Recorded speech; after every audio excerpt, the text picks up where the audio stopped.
Hi, I'm Matt from Sportfish and welcome to another one of our YouTube videos. Today we are fly fishing for pike at Bowood House in Wiltshire with local pike fishing expert David Wolsoncroft-Dodds. We'll be looking at all the flies, the techniques and equipment needed to target this predatory species. Weather's looking a little dull, a bit of rain, but the fish should still be about. So let's get going.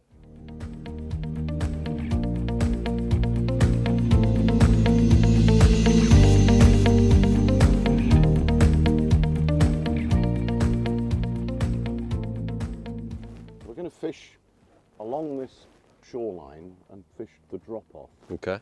If you fish what I would call the inside track, fishing the margin and where it slopes away, I'll fish the bottom of the drop-off with a sinkier line and we'll see which is the right method for today. Okay. It's much better to cover a good swathe of water.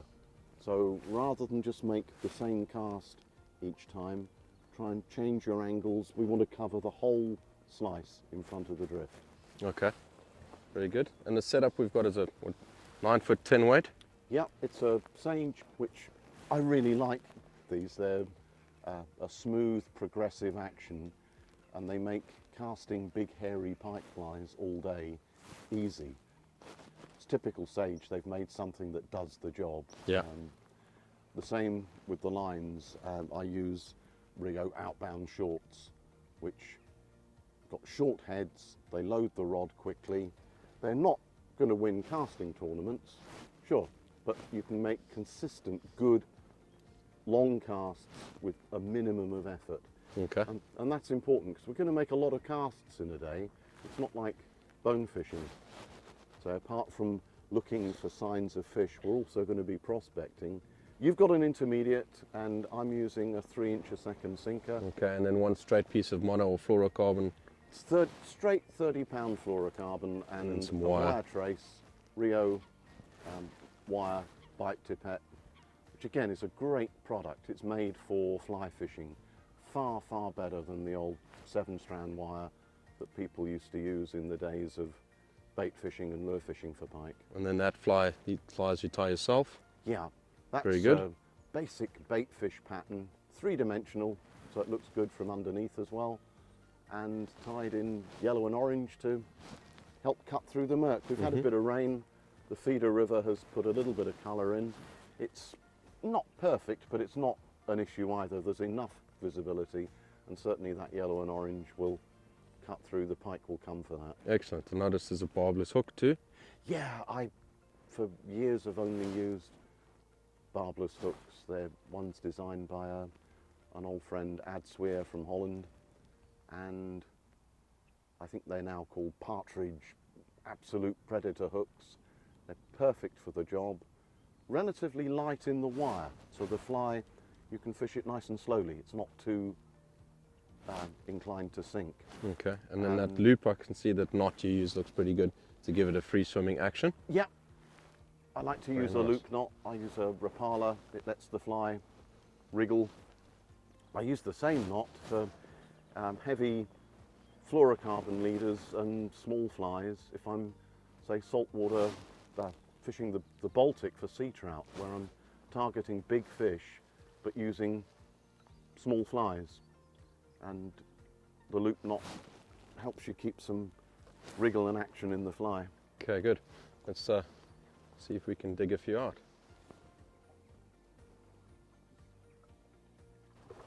Yes, you got him. Good. Oh no! Oh! There's a baby. There's a baby. They all count. Oh, she's a... Oh well. There's a small jack. At least it was a take. Right, we've got to start. I was sleeping, sorry.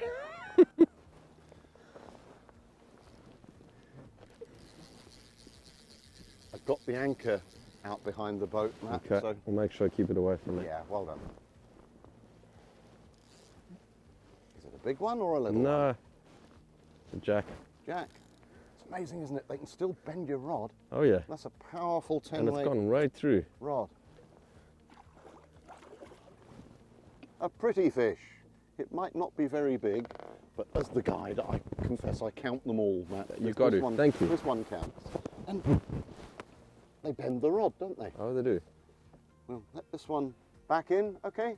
Yeah. Now, just support in the water.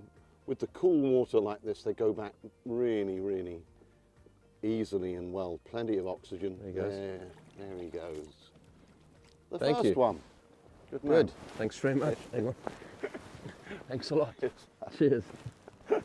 Because I've been snagged a few times, I wonder if I should check this hook. It's not maybe sharp as sharp as it should be. Have a look.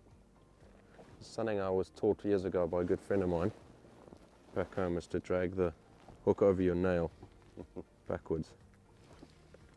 I think it could do with a bit of a sharpen.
Well done. Here we go. A pretty fish.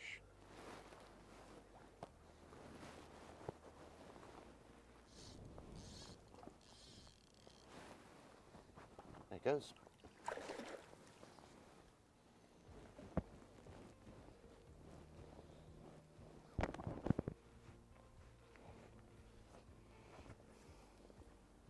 Cheers. Oh wow. That's unusual, isn't it? What? The markings. Yeah. Lovely colours on them. Pretty, pretty. See there, it's got leech. Yeah. Wow. That really implies that it's been just lying low for a And bit. one on the bottom of his jaw as well. Yeah.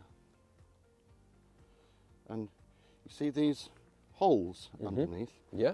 They're neuromast system, like a prey location system, a bit like radar. Oh, wow. Rods that go out and they can check range and direction. Gone.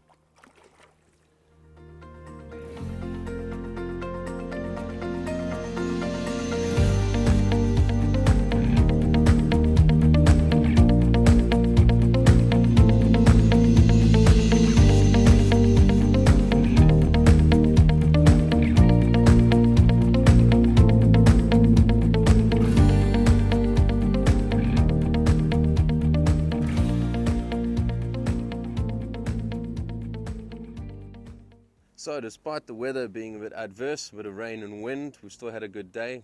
David, we must have landed, what, about half a dozen pike or so? Yeah. And I think the fact the weather was grizzly didn't really matter. The pike brightened our day up. It was good fun. Absolutely nothing of any big size, but we'll definitely look forward to you hosting some of the days that we have here later this year. All the details on our website, sportfish.co.uk, under the tuition section. And we'll be having some in March, then also in June, and then October later this year. All good dates and every chance of catching some pike. Yeah. Fantastic. So make sure you subscribe to our YouTube channel. All the details of the fishing here is there. And thanks very much to you, David, for hosting us. You're welcome. It's been fantastic. Really enjoyed it. Thanks.